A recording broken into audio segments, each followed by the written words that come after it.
A struggling single father agrees to a marriage of convenience with a mysterious oil heiress, only to discover she's been his family's silent guardian for years. Secrets unravel, love blossoms in the unlikeliest way, and a buried promise transforms into a legacy of hope. But why did she choose his family? And what is she still hiding? Where are you watching from? Make sure to subscribe for more heart-stirring stories that stay with you long after the final word. I'm not sure the exact moment I realized I was losing everything. Maybe it was when I found myself standing in the barn, staring at a tractor held together by rust, duct tape, and 40 years of hope. Or maybe it was when the envelope with final notice stamped in red dropped through the mail slot like a death sentence. But deep down, I think I knew even before that. When Emma's hands started shaking too hard to hold a crayon, and the bills for her treatment kept coming like clockwork, always just out of reach. I'm Lucas Madden. I'm a rancher. I've got calloused hands, a worn Stetson, and a 1,000-acre stretch of Texas land that's been in my family for generations. 8, to be exact. And I'm the one who's about to lose it all. The morning it started unraveling for real, the sun was already hot enough to sting through the windows. I sat at the kitchen table, surrounded by a storm of paper. Bills, overdue notices, repair estimates, and one from the bank that made my heart sink into my boots. 30 days. That's what I had left. 30 days to come up with a miracle or watch the only life Emma and I had ever known slip away.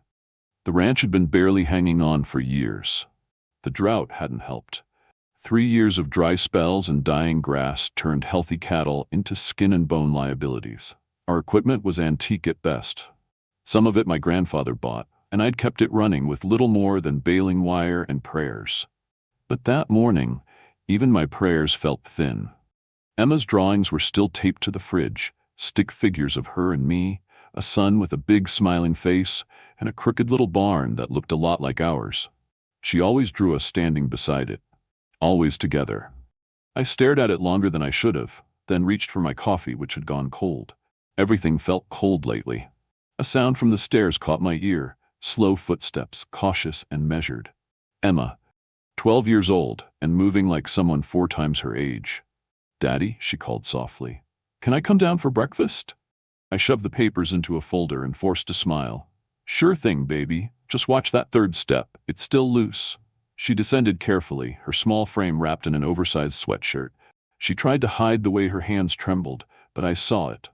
I always saw it. That tremor was a thief, stealing little pieces of her childhood. Running, jumping, even coloring, things most kids took for granted, became hard for her.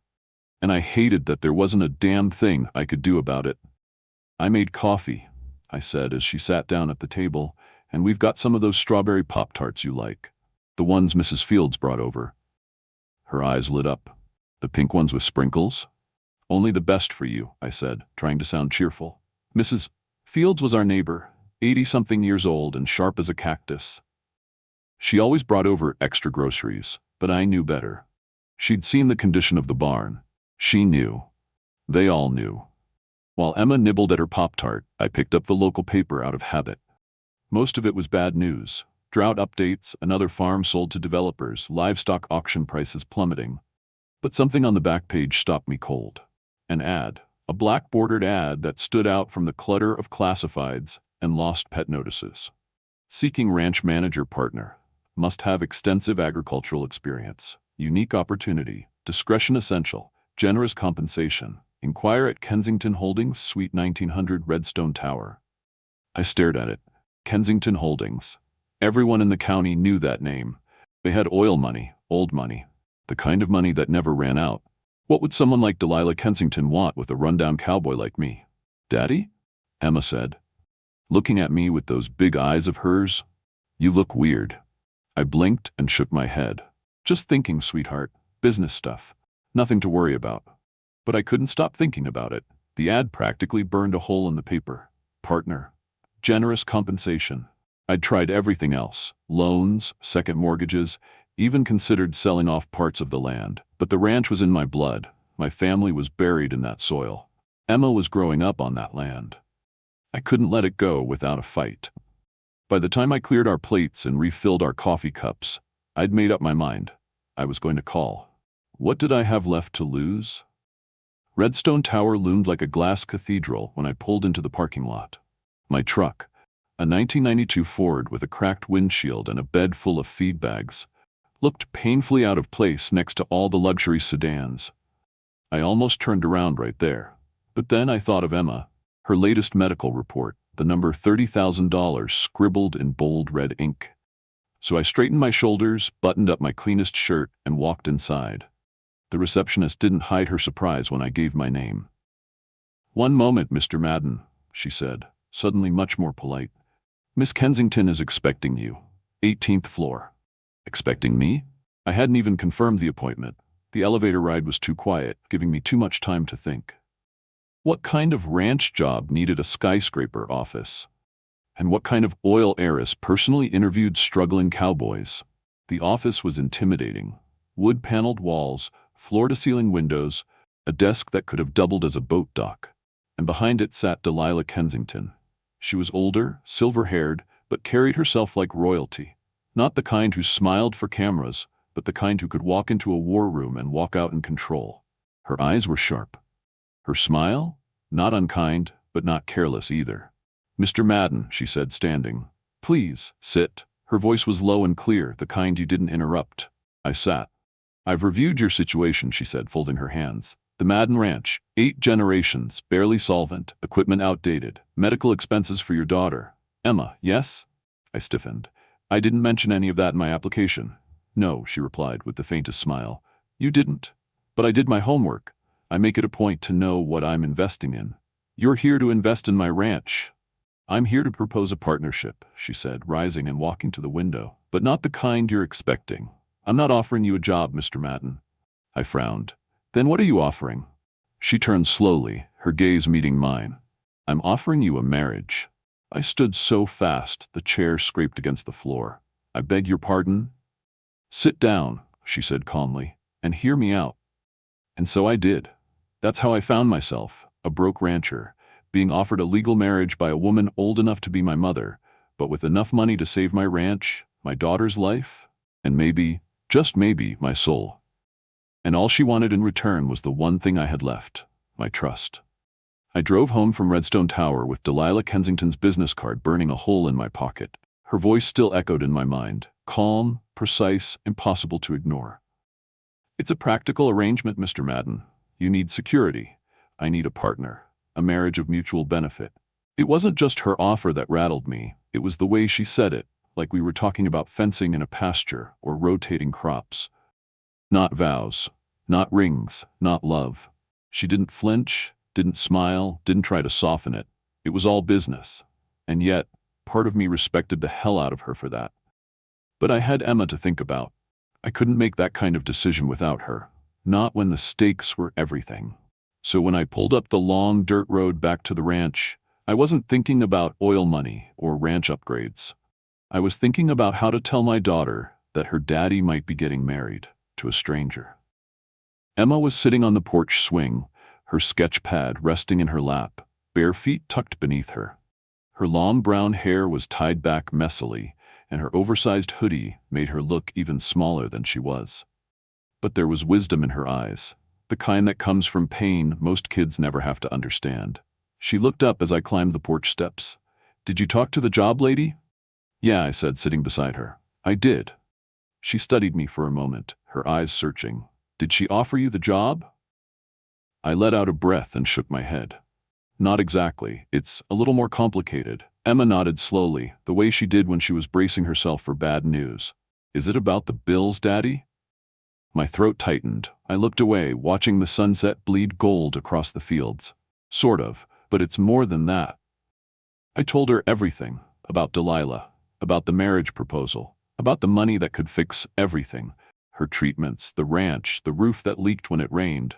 I tried to make it sound calm, rational, like Delilah had, but when I finished, I couldn't even look Emma in the eyes. She was quiet for a long time. The swing creaked beneath us. "She's old," Emma said finally. I couldn't help the laugh that burst out of me, soft and tired and almost guilty. "Yeah," I said, "like Grandma old." Emma bit her lip. "Would we have to move?" "No, we'd stay here. She'd help us fix up the place. Maybe move in eventually. but only if you're okay with it." Emma didn't answer right away. Instead, she leaned into my side, her head resting against my arm. Her hand found mine and squeezed. "Would you still be my daddy?" I blinked back tears. "Always." "And you wouldn't have to love her like you loved Mom?" "No, baby. It wouldn't be like that. This is different."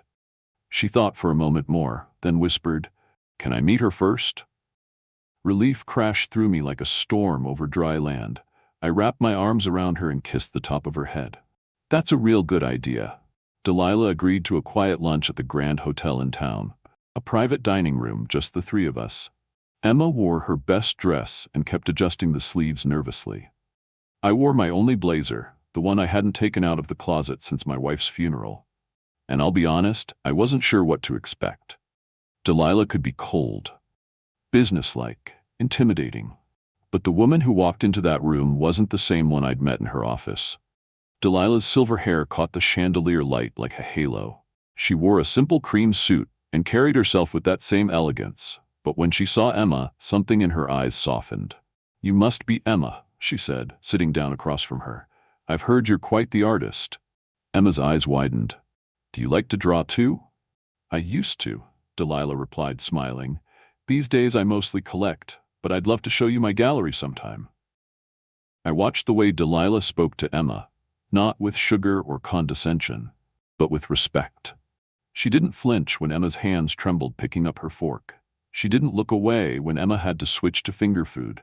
In fact, she quietly did the same, slicing her own lunch into smaller, easier pieces without a word. I don't even think Emma noticed. After dessert, Delilah's assistant arrived to give Emma a tour of the rooftop garden. As they left, Delilah turned to me, her expression shifting back to that composed businesswoman. "She's a remarkable child," she said, pulling a leather folder from her bag. "Now, shall we discuss terms?" Inside the folder was a contract, thick, printed on heavy paper with gold-embossed tabs. My name, my ranch, Emma's medical needs. Every page was like looking at my life through someone else's meticulous, unflinching eyes. "My legal team drew this up," Delilah said. "But I've arranged for your own counsel, at my expense, of course." I opened my mouth to protest, but she stopped me with a hand. "This isn't charity, it's structure. I believe in clarity." The contract laid it all out. The ranch would remain in the Madden family trust. A separate medical trust would be established for Emma, with full access to specialists at the Mayo Clinic. Equipment upgrades, staff hiring, infrastructure improvements, budgeted and itemized. I would retain operational control. She would handle mineral rights, legal matters, and funding oversight. Then she added something that stopped me cold. "There's one more clause, optional. I'd like the right to adopt Emma if she agrees, and only after a period of adjustment." I stared at her. "Adopt? For inheritance purposes," she said smoothly. "But also for more than that." She didn't say what she meant, but I saw it. A flicker, a softness she rarely showed. And I began to wonder if maybe, just maybe, this wasn't all business for her either. When Emma returned from the garden, cheeks flushed, eyes bright, she sat beside me and looked up at Delilah with a shy smile. "I like your garden. It's got sunflowers. Mom loved sunflowers." Delilah blinked once, then said, "Your mother had excellent taste." Emma looked at me, then back to Delilah. "You said you wanted to help us?" Delilah nodded. Emma tilted her head. "Are you nice?" "I try to be," Delilah answered. Emma paused, then said, "If you promise not to move the horses, I think it would be okay." My heart broke and healed in the same breath.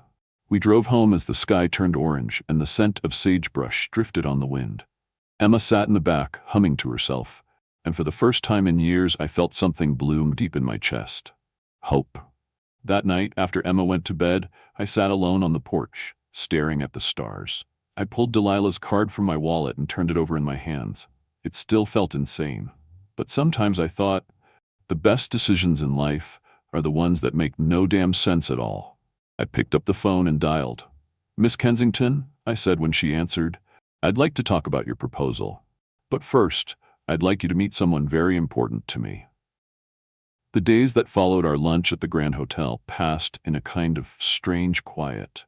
The kind that settles after a storm or before one.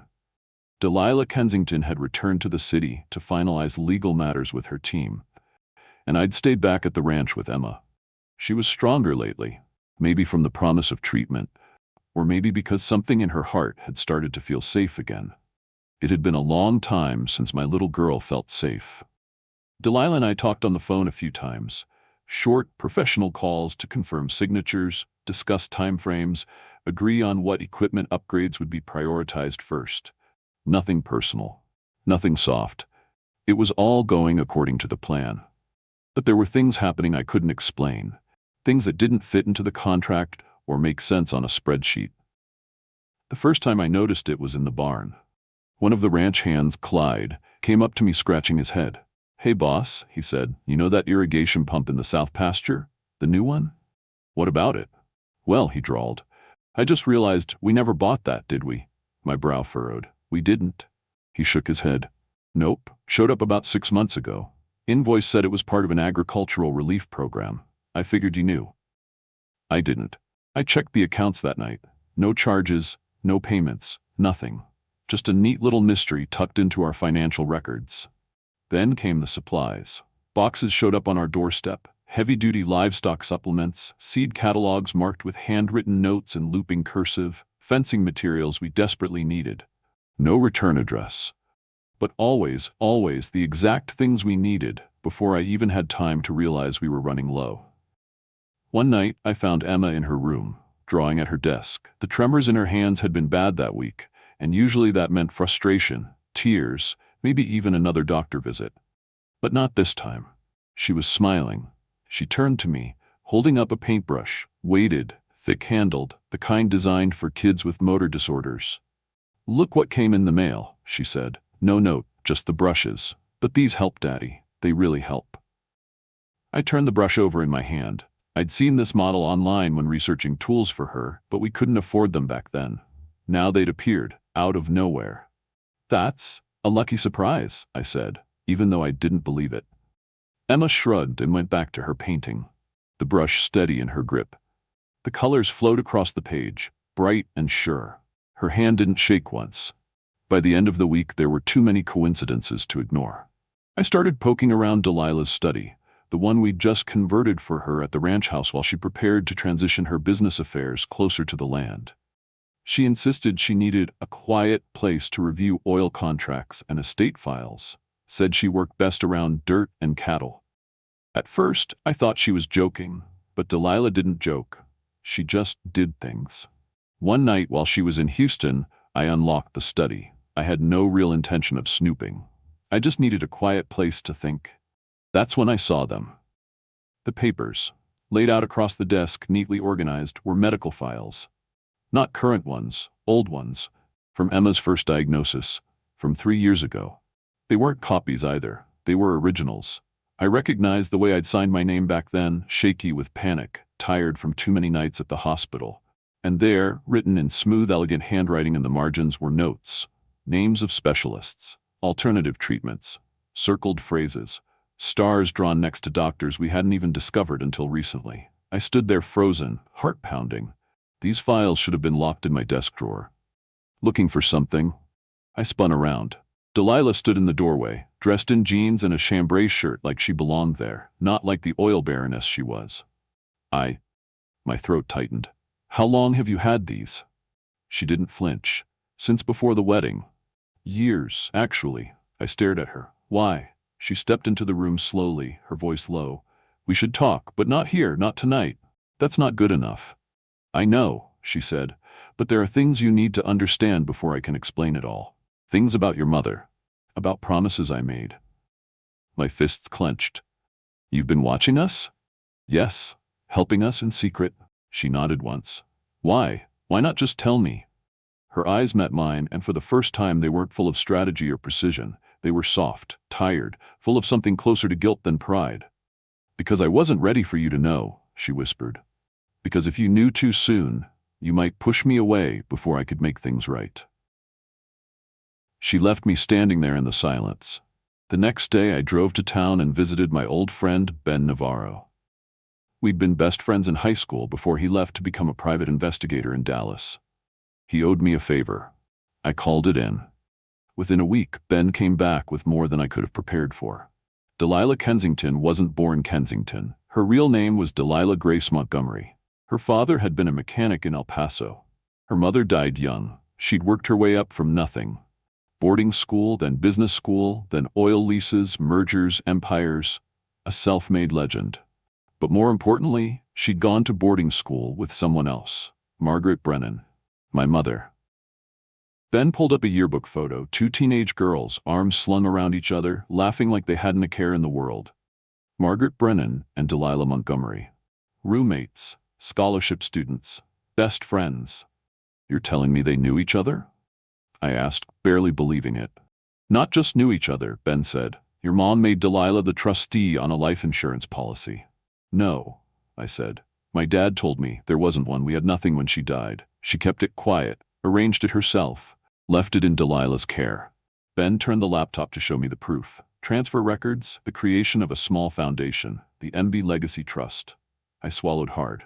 Delilah's been matching the money ever since, Ben said. 10-1, millions. I couldn't breathe. All this time, it hadn't been luck. It had been her. Emma's treatments, the brushes, the irrigation pump, the ranch auction that mysteriously went our way, the groceries dropped off by Mrs. Fields, the doctor who just happened to have room for us. Delilah had been our ghost guardian, watching from afar, silent, strategic, always one step ahead. But the question that kept me up that night, long after I left Ben's office, long after I got home and tucked Emma in, was why? Why would a woman with oil fields and skyscrapers and boardrooms full of men calling her ma'am spend years watching over a broken rancher and his sick daughter from the shadows? What kind of promise could possibly be that strong? And more importantly, what kind of love hides in silence for that long? I couldn't shake the feeling, not after Ben laid everything out like a puzzle that had been hiding right under my nose. I walked around the ranch in a daze that next morning, seeing everything differently.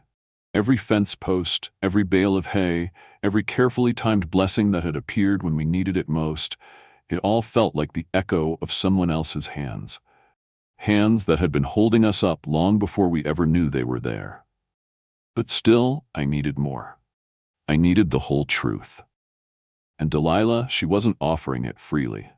She'd gone back to the city that weekend for what she called an urgent board matter.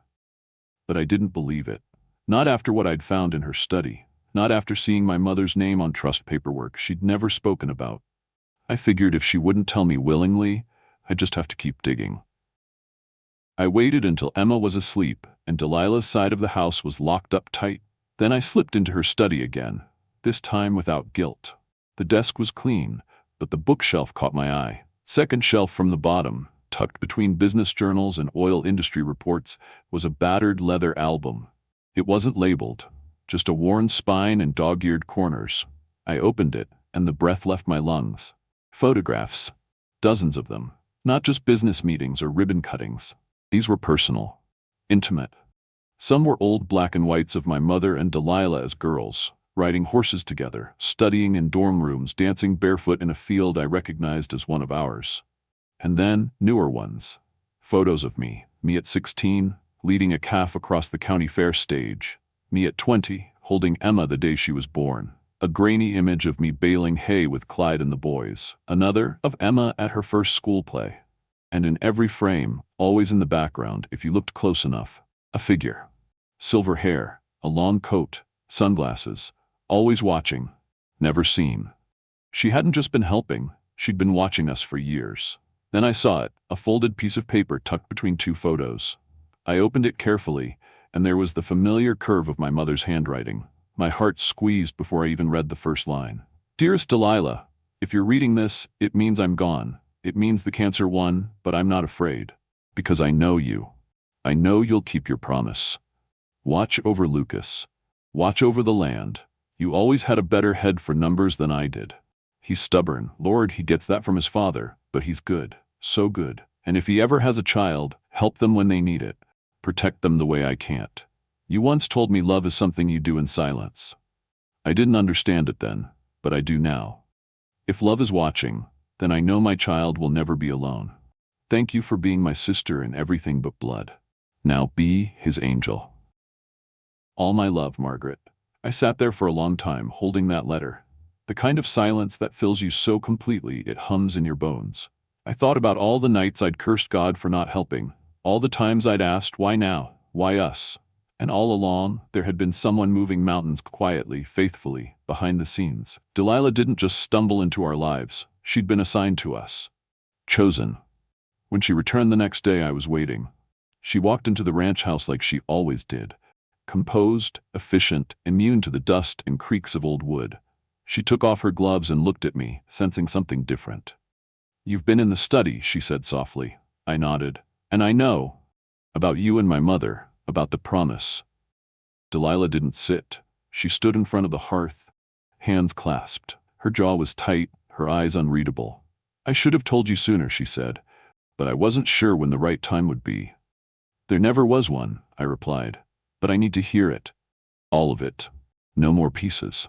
She gave a slow nod, then sat across from me at the kitchen table. And for the first time since I met her, she didn't speak like a CEO. She spoke like a friend, a woman.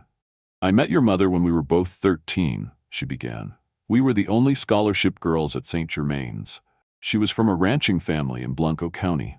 I was the daughter of a mechanic from El Paso. Neither of us belonged. But we made a place," she continued. "She taught me how to braid a rope. I taught her how to balance a checkbook. We dreamed big, ridiculous dreams. She wanted to raise horses. I wanted to build an empire." Her voice faltered for a moment, then steadied. "She got the horses. I got the oil fields, and somehow we stayed connected through letters, then calls, then holidays. When she met your father, I was her maid of honor. When you were born, she called me from the hospital, crying happy tears." Delilah looked away toward the porch window. "When she got sick, she didn't tell me at first. Not until it was late. She knew your father wouldn't accept help. She asked me to do what I do best: plan, protect, provide. But quietly, she made me trustee of her policy, left me strict instructions, no interference, just safety nets. "You've been keeping us afloat," I said, "all these years." "I watched from a distance," she said, "sent groceries through neighbors, paid medical bills through shell trusts, matched foundation donations to your school. When Emma got sick, I funded the research that led to her treatment options. But I never reached out." "Why?" I asked. "Why stay hidden?" Delilah's voice trembled. "Because I was afraid. Because I didn't want to be the woman who bought her way into your life." "But you're not," I said. "You're the woman who kept us alive." Silence settled between us. Not heavy this time, just full. Delilah opened her purse and pulled something out, an old charm bracelet. "Your mother gave this to me the last time I saw her," she said. "Told me it was for Emma one day. I never thought I'd get to deliver it in person." I took it carefully, the tiny silver charms clinking together. A horse, a little farmhouse, a star. "She trusted you," I whispered. "She loved you," Delilah said. "I just tried to live up to that." We sat there in the kitchen, where morning light streamed through dusty windows, and for the first time the lines between duty and love, legacy and longing, blurred into something new. I looked across the table at the woman who had orchestrated miracles for my daughter, who had honored a promise through decades of silence, and I realized she hadn't come here for gratitude. She'd come home. "You're not just protecting my family anymore," I said. "You're part of it." Delilah's eyes shimmered, just for a moment. "Then let's stop hiding," she whispered. "Let's live like we've earned this." And somehow, in that quiet room with the past finally laid bare between us, we took our first real step forward. No longer guardian and ward, benefactor and recipient. Just two people, bound by a promise, and finally ready to live out the rest. Delilah didn't disappear again after that night. No more unexpected urgent meetings or dodged questions. Something shifted in her, like the weight of all those years carrying someone else's legacy finally lightened. She started taking her morning coffee on the porch swing beside me and Emma, instead of locked away behind spreadsheets. She still wore tailored blazers, but I'd catch her barefoot in the kitchen more often, humming songs I hadn't heard since my mother used to sing them while kneading bread. We didn't talk about the adoption clause in the contract again. Not yet. But I saw how Delilah looked at Emma now, with the kind of softness that only comes from watching something precious grow. She wasn't pretending to be Emma's mother, and Emma didn't call her anything but Miss Delilah. But there was something forming between them. A quiet bond, like the roots of an old tree finding new soil to hold on to. One evening, as the sun dipped behind the hills and the fields turned gold, I found Emma sitting at the kitchen table with a fresh set of colored pencils. She was drawing again, something bright and full of movement. Her tremors had lessened with the new therapy, and her lines were smoother, surer. I stepped behind her and saw what she was working on. It was the ranch. Our ranch, but not the run-down one we used to patch with wire and grit. This one had newly painted fences, healthy cattle in the fields, and 3 figures standing in the yard. A tall man, a girl in a blue dress, and a silver-haired woman with a hand on the girl's shoulder. I didn't say anything, but my chest tightened in the best kind of way. That same night, after Emma went to bed, Delilah found me in the study, sorting through old papers. She stepped inside slowly, holding something in her hands, a cream-colored envelope, aged and fragile. "I found this tucked behind your mother's ledger," she said. "I didn't realize it was there until this morning." I took the envelope and stared at the handwriting. My mother's. I'd know it anywhere. "Do you want me to leave while you read it?" I shook my head. "No. You should stay." I broke the seal gently. Inside was a letter, just a single page. I read it aloud, my voice rough around the edges. "Dear Lucas, if Delilah has given this to you, then it means everything has come full circle. I knew you'd grow into a man with more courage than sense, just like your father.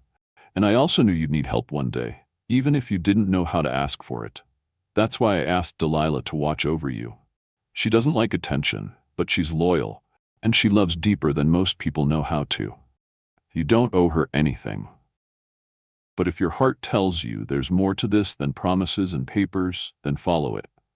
I chose her for more than her resources. I chose her because she knows how to love fiercely, and because I believed she'd come to love you both in her own time. Let her. Love always, Mom." Delilah sat down slowly across from me, her expression unreadable. "I didn't know she'd written you directly," she said, almost to herself. "I think she knew I'd need her voice in the room," I replied, folding the letter carefully and setting it back in the envelope. "I never meant to take her place," Delilah whispered. "You didn't," I said, "but maybe you've carved out your own." There was a pause. "I've been thinking about something," she said, "and I'd like to ask you and Emma together." I raised an eyebrow. "Now?" She nodded. We found Emma curled up with a book in the sunroom, the one Delilah had turned into an art studio. It had floor-to-ceiling windows, soft rugs, and shelves full of supplies. She looked up when we entered and sat up straighter, sensing the weight in Delilah's tone. "I wanted to ask you both something important," Delilah said, kneeling beside Emma. "I know I'm not your mom. I could never replace her. But if you'd both like, I'd like to make it official. I'd like to adopt you, Emma." Emma's eyes went wide. "You mean, like, legally?" Delilah nodded. "Only if it's what you want." Emma looked at me, her lips trembling. "Could I still keep Mom's name?" "Absolutely," Delilah said. "We'd list all 3 of us on the paperwork. Jake Harrison, Margaret Brennan, Delilah Kensington." Emma was quiet for a long moment, then whispered, "Can I have 2 moms?" I felt my heart crack open. Delilah smiled, her eyes glassy. "You already do." Emma launched forward, throwing her arms around Delilah's neck. "Then yes," she said, "I want it. I want it all." The adoption paperwork was signed a few weeks later at the county courthouse. It was a quiet ceremony, just the 3 of us, Delilah's lawyer and old Clyde, who insisted on witnessing. Emma wore a sunflower pin on her dress, Delilah wore her mother's locket, and I wore the same black shirt I'd worn to our wedding. As Delilah signed the final line, I saw her hand tremble for the first time. Afterward, we drove straight home. Delilah had a surprise waiting, a bench installed in the garden with a plaque that read, "Mary's Garden, where legacies take root." 3 rose bushes grew behind it, one for Margaret, one for Delilah, and one for Emma. "I found these clippings in your mother's journals," Delilah explained softly. "She always wanted to plant roses here." Emma traced the petals with her fingers. "They smell like her." Delilah pulled something from her pocket and handed it to me. A simple gold ring. "I had it made a while ago," she said. "Didn't know if I'd ever give it to you." I turned it over. Inside was engraved a single word, home. I looked at her, this woman who had once been a stranger, then a storm, and now, somehow, the safest place I knew. "You already gave us that," I said. She smiled. and for once didn't try to hide the tears in her eyes. Emma sat between us, the sun on her face, a sketchbook in her lap. And in that golden hour, with the scent of roses thick in the air and the quiet rustle of a breeze through the cottonwoods, I realized the truth of it all. This wasn't just a second chance. It was our first real beginning. The house had just begun to feel like home again when the call came. It was a Thursday morning. I was out in the barn fixing a broken latch on the south gate, the kind of quiet task that lets your mind wander. Emma had gone back to school that week, just part-time, a few hours a day, and she was finally starting to feel like herself again. Delilah had taken to managing her business calls from the kitchen table, where the coffee was always hot and the windows gave her a clear view of the pasture. Life, for the first time in a long time, was steady. Then my phone rang. I knew by the tone in the nurse's voice that something was wrong. Not urgent at first, not panic, but there was a tightness in the way she said, "You should come now." And then she collapsed at recess. Delilah was already in motion before I got the words out. She grabbed her purse, her phone, and told her assistant to clear her day. "Call Dr. Mirren at Memorial," she instructed me as we ran to the truck. "Tell her to prep the infectious disease team. We're not waiting on red tape." By the time we reached the hospital, they already had Emma in isolation. I caught a glimpse of her through the glass, pale, unmoving, her tiny frame dwarfed by tubes and monitors. The nurses were calm, efficient, but their eyes told the story they weren't ready to say out loud. Delilah didn't flinch. She was already on the phone with specialists from Mayo, Stanford, Johns Hopkins. People picked up when she called. They listened when she spoke. But none of that made her voice any steadier when we sat down across from the doctor. "Her immune system is attacking itself," Dr. Mirren explained. "It's a rare inflammatory response.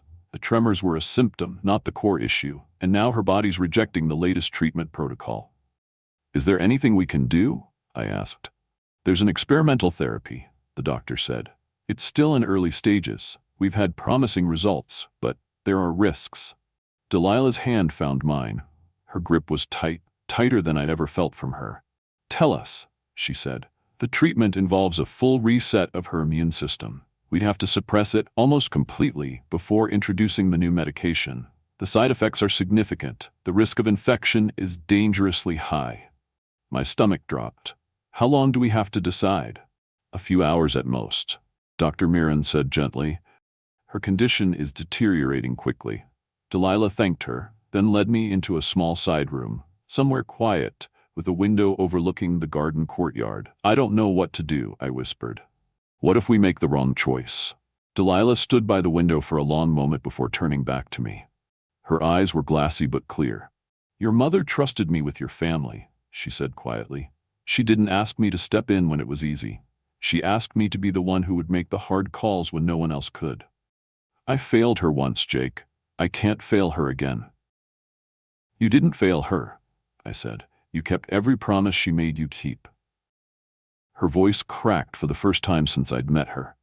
"Then let me keep this one too." I looked at her, really looked at her. Behind the perfect posture and commanding voice was someone whose heart had lived in shadow for too long. Someone who had watched a child suffer from a distance because she was afraid to step closer. But she wasn't afraid now. "Okay," I said, "make the calls." Delilah went to war. That's the only way to describe it. Within hours, the hospital had transformed.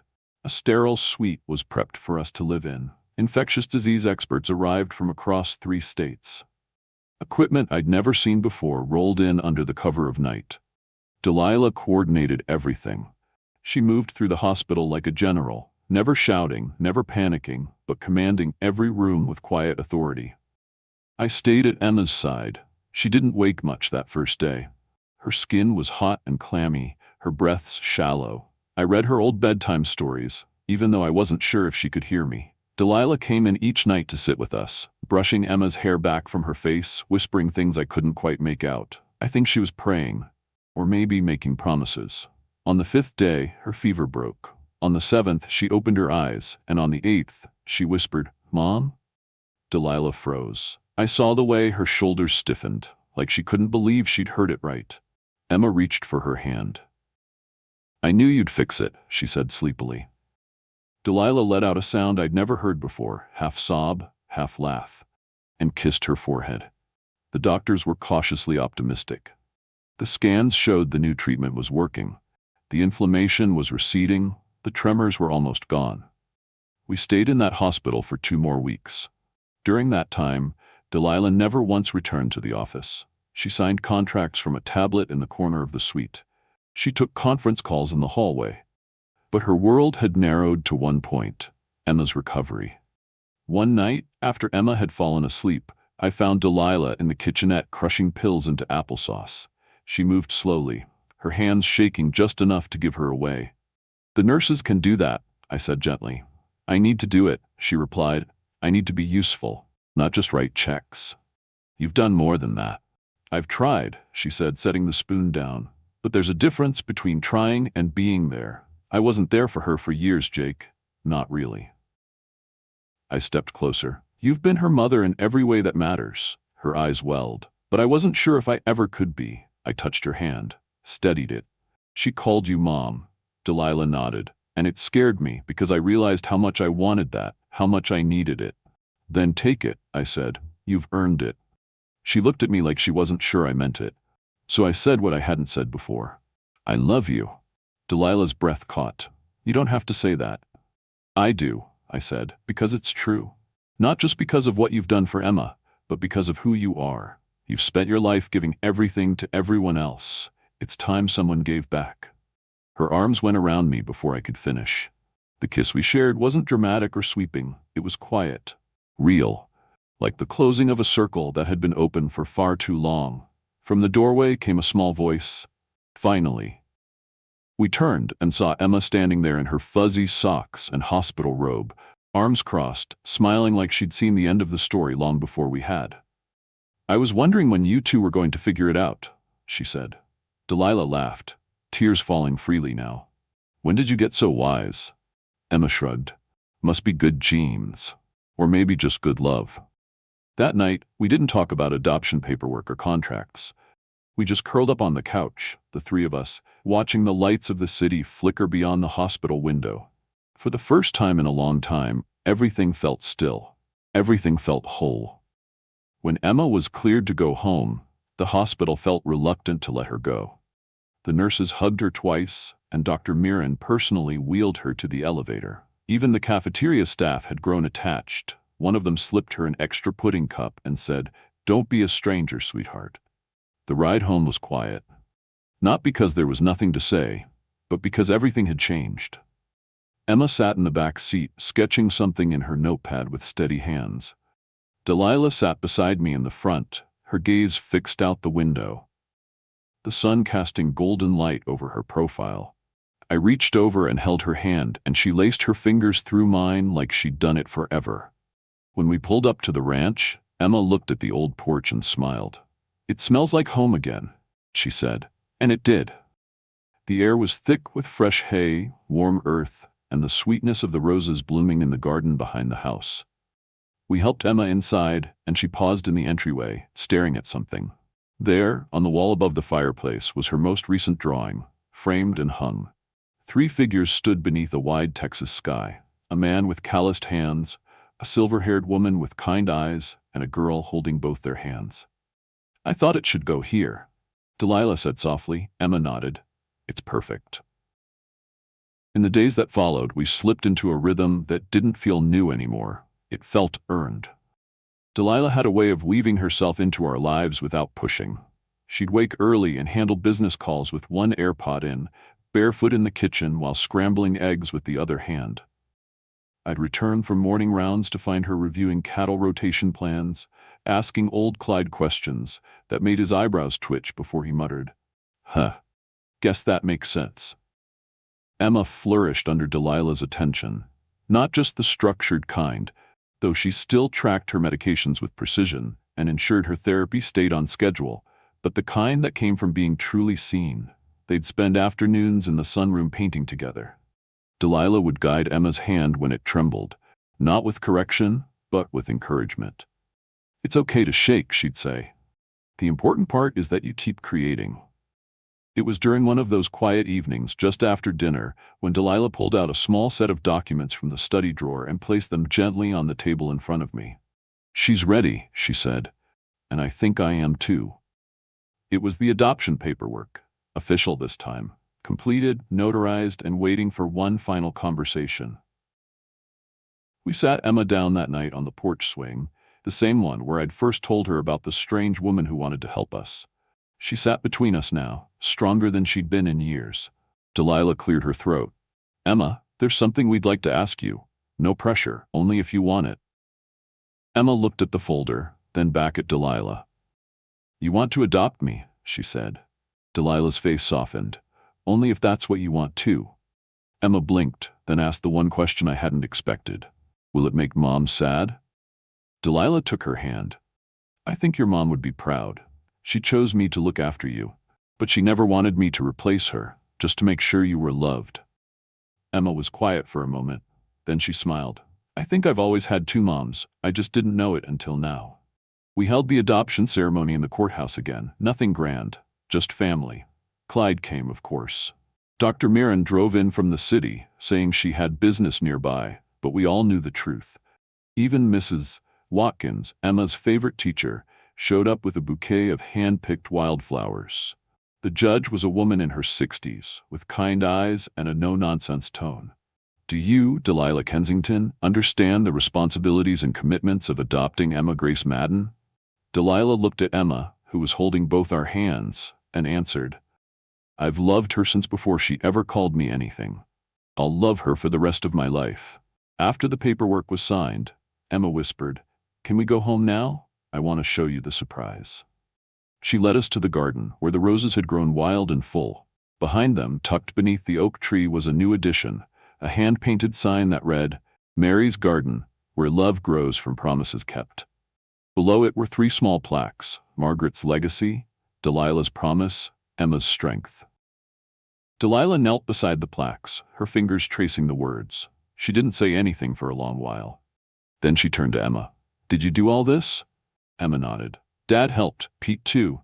We wanted it to be finished before the adoption." Delilah's eyes shimmered in the fading light. "It's perfect." That night, we sat on the porch together as the stars blinked into view. Emma had fallen asleep, curled up between us, her head on my shoulder, her fingers still clutching Delilah's hand. "You know," I said, my voice low, "there's a peace in this I never thought I'd feel again." Delilah turned to me. "I used to think peace was something you earned only after the work was done. But now, I think peace is the reward for finally letting someone share the burden." I nodded. "You've been carrying us for a long time." "I wanted to," she said. "But now I want to be part of the journey, not just the safety net." We sat there until the air turned cool and the night deepened. I watched Delilah tuck Emma's blanket around her more tightly, brush a strand of hair from her face. And I realized something. We hadn't just survived, we'd built something. A family, not born of blood or convenience, but of choice. Of love that had taken its time, walked through shadows, and come out the other side stronger for it. When Delilah looked at me and smiled, I saw it clearly. The woman my mother had trusted, the partner I hadn't dared hope for, the mother Emma had always needed. And beneath the stars of Texas, with the scent of roses on the breeze and the hum of a home that finally felt whole, I knew one thing for sure. We were no longer 3 people trying to hold it together. We were, finally, a family.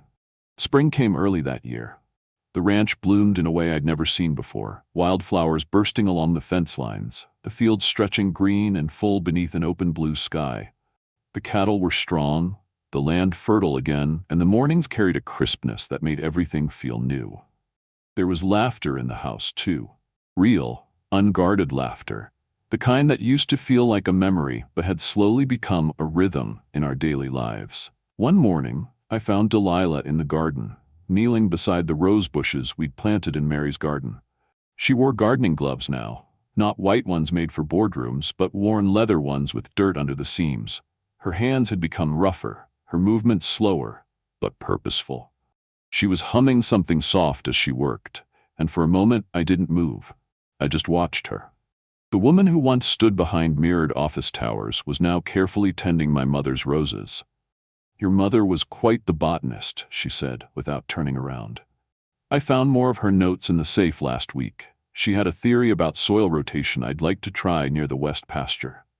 I smiled. You really want to play rancher now, don't you? She stood and wiped her brow. I think I've been playing for a while. Now I just want to be one.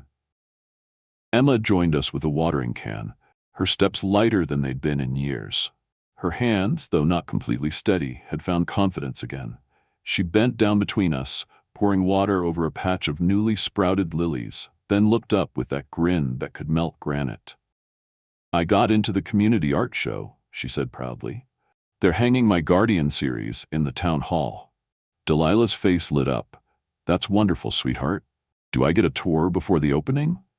Only if you let me paint you next, Emma teased. Delilah laughed, brushing her hands against her jeans. Just make me look as graceful as your grandmother. Later that night, as we cleaned up from dinner, Emma lingered at the kitchen table with her laptop. She was writing her college essay, something about resilience and roots, but I noticed the way her fingers paused, the cursor blinking at the top of a blank paragraph.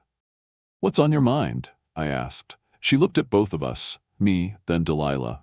I've been thinking about other kids, she said slowly. Ones like me, ones who don't have a Delilah. Delilah set her mug down. What do you mean? I mean, what if we could be that for them? What if we created something that helps families the way we were helped? A place where legacy means more than land. I blinked. You want to start a foundation? Emma nodded, and Delilah's gaze sharpened. Not with skepticism, but interest. Real, burning curiosity. We could call it the Mary Beth Legacy Foundation, Emma said. It would honor Grandma. And we could help kids with rare conditions or families keeping their land. Ranchers who feel like they're losing everything. Delilah leaned back, thoughtful. We'd need structure, funding, a board. But I know people, I chuckled. Of course you do. And I know ranchers, I added. People who'd give anything for a helping hand without strings attached. Exactly, Emma said. Not just charity. Dignity. The foundation launched 6 months later. It started small, an outreach initiative run from the old barn's side office. We connected one family to Dr. Mirren's team within the first week. A young boy with a condition similar to Emma's. His parents cried when we told them the treatment would be covered in full. Word spread fast. Ranchers began calling in. Some needed equipment, some needed advice, some just needed someone to say, "We see you." Delilah's oil company contacts came through in ways I never imagined. Funding flowed in, not just from corporate donors, but individuals who had watched her rise from mechanic's daughter to empire builder. People trusted her, and now they trusted us. Emma started an art therapy program through the foundation. She met with kids every Saturday in the old hayloft, now converted into a bright, open studio filled with supplies and sunlight. Paintings began appearing throughout the ranch, on walls, in hallways, tucked into corners. Little pieces of hope left behind by children who'd once felt forgotten. Old Clyde, now semi-retired but still showing up daily, began mentoring young ranchers through the foundation.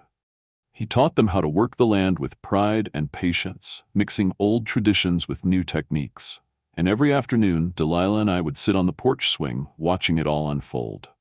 One evening, Emma brought us a surprise, a new painting, the last in her Guardian series. It was different from the others. Not abstract like before, but clear and bold. 3 figures stood in the middle of a wide field. Behind them, the ranch house. Around them, flowers bloomed, and a path stretched outward like a river of gold. Above them, 2 suns lit the sky, one shining bright above, the other gently painted behind a cloud, glowing just as strong. "This is our legacy," she said softly. "Yours, mine, and Grandma's." Delilah stood slowly, her eyes glassy. She touched the frame, then turned to Emma. "You are the legacy," she said. "You're the proof that love given quietly over time becomes something no one can take away." There were other moments, too. Like the time a family from a neighboring county visited the ranch after receiving foundation help. Their little girl ran straight into Emma's arms with a drawing clutched in her fist. It was of the sunroom, the swing, and the garden, painted in colors only children understand. Or the night Delilah found one last letter tucked in Mary's gardening journal. Written decades ago, it was simple and direct. "If you've made it this far, Delilah, then you finally stopped hiding. Good. I always knew you would. But don't stop here. Take what you gave to me, what you gave to my son, and give it to the world. That's how love multiplies. Keep going. I'll be watching, always. Love, MB. Delilah held that letter for a long time, her hand pressed over her heart. Later, in the quiet of the porch, as the stars blinked into view, she whispered, "She always knew more than she let on." "She always trusted you," I said. She looked at me, her smile soft but steady. "And now I trust myself." Emma curled up between us, her sketchbook resting against her knees. "Can you believe how far we've come?" she asked. Delilah kissed her hair. "I can, because I believe in the power of promises." I wrapped my arms around them both. From promises kept in silence to a family built in full view, we had turned what once felt like a marriage of convenience into a life overflowing with meaning. And above us, 2 suns still burned. One in the sky, and one I knew, shining down through generations of love. We were no longer just surviving, we were thriving together. Thank you so much for staying with us through this journey. If you're still here, it means this story touched something deep within you, and for that, we are truly grateful. At its heart, this story wasn't just about land, illness, or even lost time. It was about love, the quiet kind that shows up in silence, that sacrifices without asking for recognition, and that proves itself not with grand gestures, but with loyalty, patience, and presence. It reminds us that family isn't always blood. Sometimes it's built on trust, choice, and promises kept when no one's watching. If there's one lesson we hope you carry with you, it's this: real love, whether romantic, parental, or simply human, finds a way, even after years, even through storms. We'd love to know, where are you watching from? Drop your city or country in the comments below so we can connect with more kind souls like you around the world. And don't forget to subscribe to the channel so you never miss another powerful story like this one. Your support helps us keep telling the tales that matter. Until next time, take care of each other.